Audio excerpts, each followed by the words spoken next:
नमस्कार विद्यार्थी मित्रांनो. तर नवीन सिस्टमचे गणित आपल्याला शिकायचे आहे आणि तेही शॉर्टकट ट्रिक्स ना. तर मग लक्ष द्या, 24 गुणिले 125. आता 125 म्हणजेच काय? 1000/8. तुम्हाला माहिती आहे 25 8 काय होते? 200 होते. 100 8 800 आणि 800 आणि 200 किती होतात? 1000 होतात. तर मग आता याचा अर्थ काय? 1000चा 8वा भाग म्हणजे काय? 125 आहे.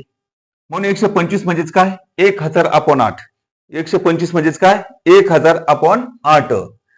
तर आता या ठिकाणी सोडवा. 8 1 8 8 त्रिक 24. काठच्या संपलेले कोणाचा गुणाकार? 3 आणि 1000चा. हे 3 शून्य उचलायचे, जसे तसे लिहायचे आणि 3 1 3. आता त्याच्यानंतर 125 गुणिले 36. तर आता 125 म्हणजेच काय? 1000/8 गुणिले किती? 36. 8 आणि 36 कोणत्या पाड्यामध्ये? 4च्या.